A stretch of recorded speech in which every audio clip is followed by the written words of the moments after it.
Oi, eu sou a Gabi Xavier e finalmente chegou a hora. Temos as 8 páginas extras completas do final de Shingeki no Kyojin. Recentemente, no meu último vídeo, eu comentei 2 páginas extras que faziam parte desse material a mais depois do fim que a gente tinha visto do mangá de Shingeki no Kyojin. Esse vídeo comentando 2 páginas do final alternativo oficial de Shingeki tá nos cards e também vai estar na playlist, é só dar uma olhada lá. E hoje eu venho aqui porque depois de muitos rumores, depois de muita desinformação, depois de muita gente fazendo fanfic de loucuras, gritarias e pessoas enlouquecendo por rede afora, a gente tem as 6 outras páginas que o Isayama fez e sairão nesse último volume de Shingeki no Kyojin com tradução, porque tem coisa que tem fala aí. Vamos comentar sobre tudo o que aconteceu e eu diria que os problemas que existiam não foram corrigidos necessariamente com essas 8 páginas, mas o tom do final com certeza mudou e para uma galera piorou. Será que tá pior mesmo? Vamos comentar sobre tudo isso comigo? Óbvio que esse vídeo tem spoiler, só fica se você quiser. E se você quiser também ajudar este canal, inclusive, e aproveitar vários descontos, aqui embaixo na descrição você tem estampas como a que eu estou usando de Levi Ackerman, exclusiva da minha lojinha. Tem também outras de Shingeki, de Hunter x Hunter, de Demon Slayer, outros animes e mangás aqui embaixo no link loja.com.br/Gabi-Xavier. E na descrição também tem link de associado da Amazon com vários descontos exclusivos de mangás e frete grátis também para quem é Prime. Então, clicando por esse link, comprando mangás ou qualquer coisa até 2 horas depois de clicar lá na Amazon, você me ajuda com uma pequena comissãozinha. Vamos lá? Para você se localizar, as primeiras 2 páginas extras estão logo depois que o Eren é derrotado e o Armin se coloca como, para o pessoal de Marley, aquele que matou Eren Yeager, ele, Armin, Arlet. Enquanto isso, a Mikasa tá indo embora no meio daquela névoa, da morte do parasita, de tudo que aconteceu. Lembra que a névoa trouxe de volta alguns eldianos que morreram ao longo de toda essa jornada de dor e sofrimento? Então, um pedacinho dessa página em que o Armin se coloca como salvador de tudo para Marley é a Mikasa, dessa vez que não tinha no 139, olhando para alguém na névoa, que é Ymir Fritz. Não qualquer Ymir Fritz. Dessa vez Ymir Fritz aparece com olhos, com expressão e inclusive mais velha, pelo que parece a idade em que ela tinha quando morreu, quando se jogou na frente de seu marido que ela amava de forma tortuosa, e isso fica claro nesse capítulo. Então ali é a sua expressão real, muito diferente do que a gente via da Ymir nos caminhos, um espectro quase, mas bem. Mikasa ali segurando como um bebê a cabeça do Eren que acabou de morrer, que ela mesma, né, precisou arrancar. Ela vira pra Ymir e diz: "Era você que ficava tentando falar comigo, né?" Essa frase da Mikasa dá a entender que a Ymir era causadora das suas dores de cabeça. A Ymir, ao longo de todo esse tempo, tentou mandar a mensagem pra Mikasa, talvez de que ela precisava se desligar do Eren, ou simplesmente uma mensagem sobre o fim de tudo, que ela era a pessoa, a chave para a própria Ymir se libertar dessa maldição e todo o ciclo de ódio não acabar, né? Porque não acabou. E essas páginas provam isso. Mas sim, é uma fala solta, a gente ainda vai ter um guidebook que eu espero que traga mais respostas. Talvez as dores fossem pelo fato dela ser uma Ackerman, e mesmo que mesclada com sangue eldiano não Ackerman, ela talvez tivesse dificuldade de receber qualquer mensagem, memória, aviso, mesmo da Ymir fundadora, porque Ackerman, né, tem aqueles bloqueios não tão explicados pelo Isayama, né, também. Mikasa continua nesse diálogo que na verdade é um monólogo, porque Ymir, que nem tem língua, apenas olha com uma cara bem mais aliviada, e isso com certeza tá bem explícito. E Mikasa diz que Ymir teve um amor que foi muito sofrimento, que foi algo muito, como eu disse, tortuoso. Nossa, foi muito difícil você sentir isso durante tanto tempo, né? Sim, apesar de eu não achar que Isayama escreveu isso de uma maneira muito convincente ou clara para todos os leitores, o amor de Ymir era algo prejudicial para ela. Fez com que ela, inclusive, tomasse uma decisão em função dele, não dela, e isso desencadeou todo um futuro de dominação, de ódio, como a gente viu também. Há um paralelo muito grande, sim, desse sentimento que a Ymir tinha e o que a Mikasa tinha pelo Eren. E a Mikasa continua falando que as vidas que foram perdidas nunca serão recuperadas, mas graças a Ymir ter existido, ter tido 3 filhas que hoje, por consequência, numa cadeia evolutiva, uma cadeia de reprodução, a Mikasa está ali e dá a entender, portanto, que a Mikasa é grata a Ymir pela sua existência, pela sua experiência, pelo que ela viveu, talvez pelo que ela amou. Algo que pode confundir um pouco é que durante essa fala da Mikasa, a gente vê uma cena que não foi o que aconteceu. Num pequeno quadrinho, como se a Ymir pensasse no que ela deveria, no que ela gostaria de ter feito, ou o que ela teria feito se tivesse agido como a Mikasa fez nesse fim com o Eren, era não ter salvo Fritz. Era ter abraçado as suas 3 filhas, vivido com elas, priorizado essa existência, esse amor do que aquele outro. Não foi isso que aconteceu. É claro que a gente até brincou na época que estavam saindo os spoilers e tinha esse quadro solto da Ymir não salvando o Rei Fritz. Eu fiz todo um videozinho desenhando de uma forma péssima, dizendo, e se agora então ele tá falando que numa linha do tempo a Ymir agora sabe o que ela tinha que ter feito e aí ela... complicações e loucuras que a gente pode pensar, porque somos livres, mas a verdade é que, lendo agora com o contexto, eu acho, já dessa vez, que na verdade foi apenas uma ilustração do que ela deveria ter feito, ou do que ela teria feito, como eu disse, se tivesse agido como a Mikasa agiu. Ymir, assim como todos os outros, vai embora enquanto a Mikasa diz adeus Ymir, mas dá a entender que a maldição titã não acabou para sempre. Porque agora a gente precisa pular para as 4 últimas páginas extras. Essas estão logo após o fim que a gente viu no 139 originalmente. Depois que a Mikasa encontra Eren Pombo, que puxa o seu cachecol, a gente tem um time skip. Sim, a Mikasa casou. Muitas pessoas na internet ficaram revoltadas porque não fazia sentido como a Mikasa, que ama o Eren mais que tudo, se casou. E gente, vamos lá. Primeiro, que é muito simbólico, embora eu, de novo, não ache que o Isayama construiu isso tão bem, que a Mikasa precisava se desvincular um pouco dessa obsessão, ou pelo menos colocar à frente desse amor coisas mais importantes, altruísmo, maior do que apenas o seu sentimento e desejo em relação ao Eren. Portanto, faz sentido que ela, que tomou a decisão de colocar um ponto final naquilo que o próprio Eren estava fazendo, que também trazia sentimentos e infelicidades para ele de certa maneira, e produzia danos para o mundo, quando ela fez isso, ela aceitou que viveria sem ele. A gente vê nessa página extra que a Mikasa casou, ela está de novo em frente à árvore que ela enterrou o Eren, tem a lápidezinha da pessoa mais amada, ela continua visitando, ela está claramente com o marido, com criança, ela continuou a vida, mas ela continua aparentemente utilizando o cachecol até o fim, até o último instante. E portanto ela continuou com aquele vínculo, mas conseguiu continuar. Nada mais justo que a pessoa continue. Ah, então significa que ela tem que casar para ser livre? Não, significa que ela pode fazer a escolha que ela quiser a partir do momento em que ela tá sozinha, mas ela não esqueceu o Eren. Ela visita o Eren no começo dessa página extra com o seu marido, que de costas pode parecer o Jean? Pode, mas o Isayama, se não confirmar no guidebook, deu ali muito pano para teorias, parece mesmo o Jean de costas, ou para alguns parece só o fazendeiro da Historia, escolhendo todas as pessoas que o fandom queria que ficasse com o Eren. Bem, seja quem for, não é importante. O segredo aqui é a gente interpretar que a Mikasa seguiu, ela pôde ser feliz independente do amor dela, que pelo visto não passou. Detalhes importantes. A árvore que ela colocou a lápide do Eren está maior e as raízes começam a envolver essa lápide. Isso é um detalhe importante para a gente entender a progressão, porque daqui para frente não há qualquer fala. E agora a gente vai acompanhar mais algumas cenas centradas nessa mesma árvore com Shiganshina no fundo, né? Porque essa árvore ficava em Shiganshina. Mikasa viveu em Parades, Mikasa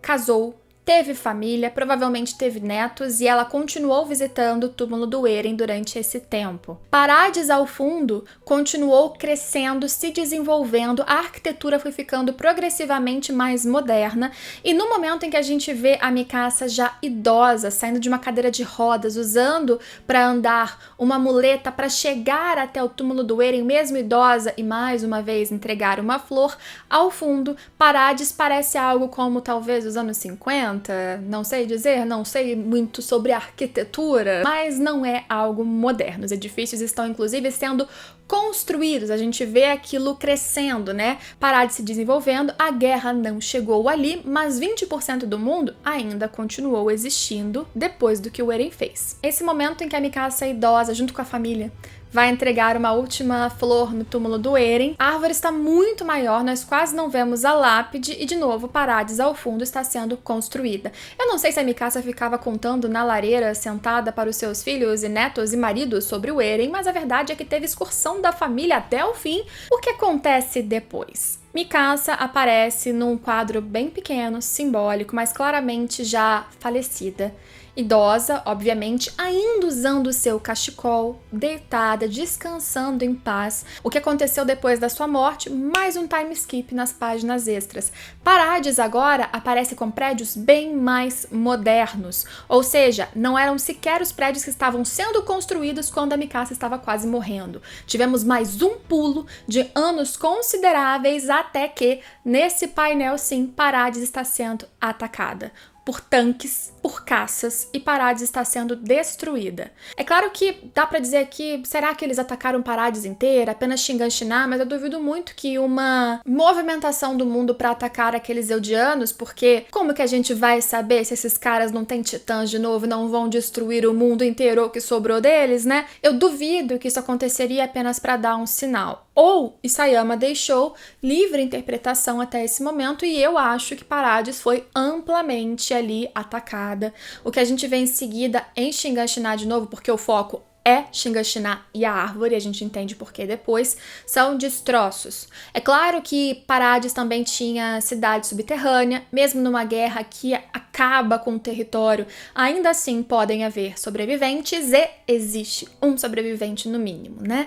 Uma criança, mais um time skip. A gente não sabe quanto tempo se passou, mas depois que Parades foi aniquilada por algumas nações que conseguiram se recuperar por séculos, pelo que a gente pode entender, no mínimo 100 anos aí, né, da Mikasa envelhecer, morrer, passar tempo para descrescer e aí sim tudo acontecer.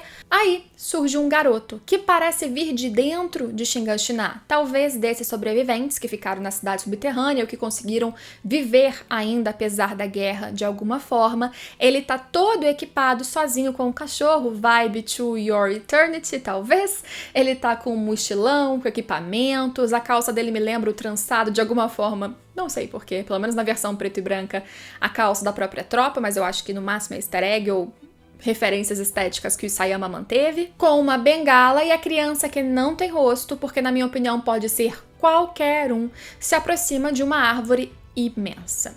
A árvore em que o Eren foi enterrado agora é gigantesca, muito parecida com a árvore que há mais de 2000 anos, bem mais de 2000 anos atrás, a Ymir, desconhecida, ninguém, escrava, caiu sem querer e começou toda essa história. Pra mim, se essa árvore cresceu de uma maneira absurda, justo onde o Eren, que tinha o parasita, foi enterrado, isso significa que a maldição, de maneira metafísica, né, os caminhos, morreram com a Ymir.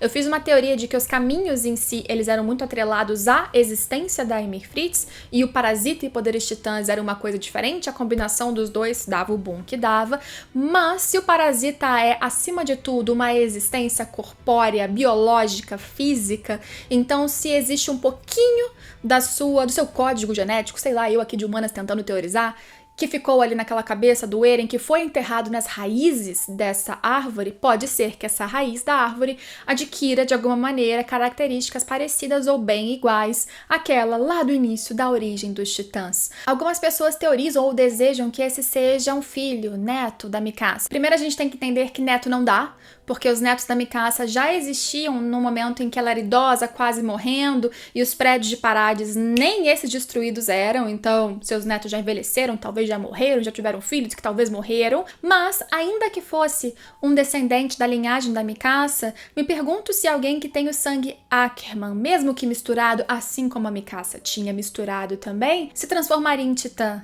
Entende? Mesmo que vocês queiram e fiquem teorizando, já tem gente lá no grupo, os apoiadores falando, ai, não sei o que, de Shingeki Shippuden, não dá pra ser. Eren porque não tem nenhum descendente vivo e também Mikasa, que se tem descendente vivo, se for esse, vai cair, o parasita vai encostar e vai falar, não deu em nada. No máximo produz um Ackerman fortão, talvez. Mas pra mim, não importa quem é esse garoto, porque como eu disse, assim como Mimi Fritz há mais de 2000 anos atrás, o que pra mim representa esse final, sem palavras, sem nada escrito, sem nenhum pensamento, sem um nome pra esse garoto, é que tudo pode acontecer de novo. Porque o centro do problema, a raiz do problema, do ciclo de ódio não foi resolvida. Você não resolve tentando aniquilar todas as pessoas, você não resolve com mais ódio. Essas pessoas que aniquilaram Parades não resolveram o problema, porque esse garoto qualquer um eldiano que não pode ser Ackerman para o ciclo continuar com Titãs, ele pode cair ali, ele nasceu na destruição, ele ganha um poder de Titãs e pode continuar com o ciclo de vingança, se vingando daqueles que atacaram sua família, seu país, que ele nem sabia o que fez de errado, porque por séculos viveram em paz, vide vida da Mikasa. Então, pra mim, no geral, plano do Eren conseguiu ali ganhar anos de vida para os seus amigos que sobreviveram, porque vários morreram, né, da tropa, esquadrão que lutou do lado dele, que o defendeu, inclusive, né, vide Han, de todos os outros, mas o seu plano conseguiu uma sobrevida para as pessoas de Parades que restaram durante alguns séculos, pelo que a gente pôde ver. A partir disso, maldição titã, a existência daquele ciclo titã da sua geração, acabou. Mas o problema continuou ali, até mesmo atrelado ao seu corpo, pelo que a gente viu, e pode continuar porque o ódio no mundo permanece. Quantos séculos foram necessários para as outras nações se desenvolverem e atacarem Parades com força? Eu não sei, Isayama não precisou, mas era óbvio que isso aconteceria, isso estava na carta da Historia. Aí as pessoas podem dizer, ai, mas e se o Eren tivesse massacrado o mundo inteiro? Se a gente consegue entender que a mensagem dessa história é que no âmago do ser humano há essa vontade, necessidade, seja por ambição, porque é maior que o outro, porque é egoísta, por qualquer motivo, no ser humano, eldiano ou não, há essa vontade de guerrear, de ser maior. E durante o período de domínio dos eldianos, em que eles eram os maiorais, donos de titãs, existiram guerras entre as famílias, porque mesmo que sobrassem só os eldianos dentro da ilha, eventualmente existiria guerra. Para mim, essa é a mensagem de Shingeki no Kyojin.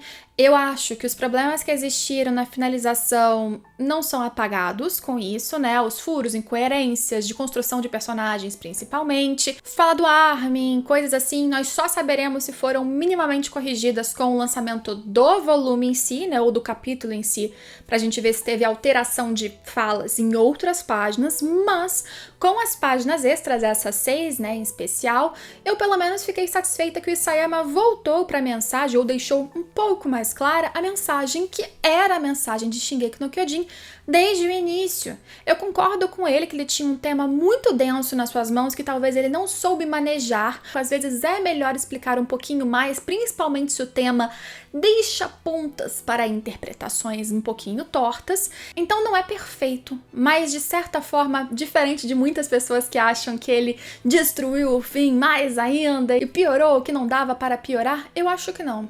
No mínimo, não mudou nada, mas pra mim deu um pouquinho mais daquela sensação de ok, tô lendo Shingeki no Kyojin.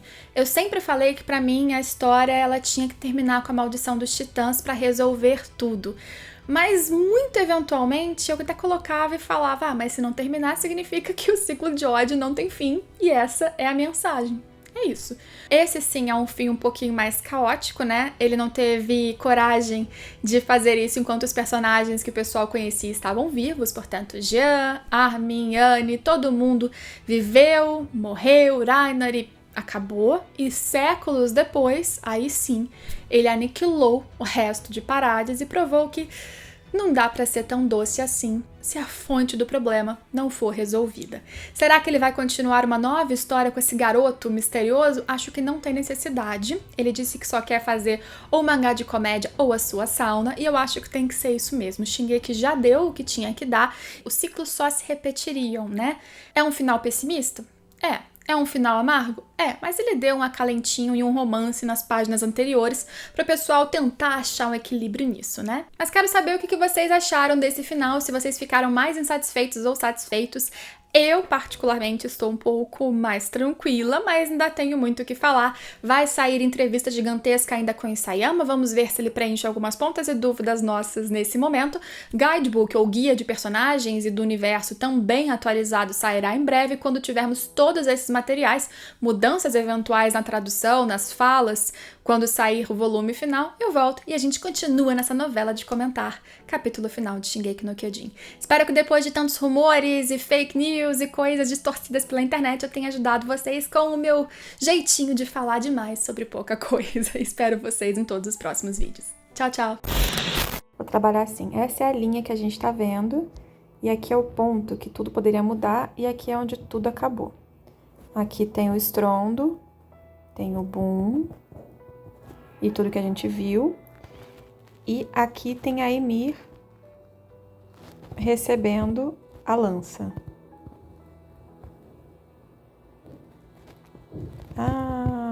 Pronto. E aí tudo acontece porque ela se salvou o rei, ele continuou com o plano de dominação, as filhas comeram ela e blá, blá, blá, tudo continuou porque era desejo do rei, principalmente, que eles dominassem o mundo. Tá. E aí, nesse ponto aqui, depois do estrondo, ela viu a Mikasa matando o próprio amor e seguindo em frente porque era necessário. E essa foi a inspiração que ela precisava. A partir desse ponto aqui, se cria uma nova linha do tempo, porque, teoricamente, a viagem de pensamento no tempo já é permitida nesse universo porque tem a coordenada, né? Só que numa linha de raciocínio tipo Steins Gate, ela não vai, se ela manda a mensagem para o passado e muda alguma coisa, não é na mesma linha. Isso vai influenciar num passado diferente numa nova linha, uma linha B, que a Ymir sobrevive, não salva o rei Fritz e fica feliz com suas filhas até morrer, talvez sem nem usar o poder de Titã, não sei, e nada disso tudo acontece porque não tem a sucessão dos 9, os caminhos não são criados e aquela palhaçada toda não acontece. Só que aí a gente não tem a menor noção, na verdade, do que aconteceria aqui pra frente se isso fosse real, porque a gente não sabe, né? Tô chutando que isso aqui não aconteceria, mas e o parasita, né? O bichão doidão lá, ele fica de boa, ele morre com a Ymir? Talvez, porque ela não tem o desejo de sobrevivência como o Eren tem. E aí viram teorias, né? Especulações. É isso. Talvez. Ou talvez seja igual a Nath falou, e seja apenas um... Ela deveria ter feito isso e não fez.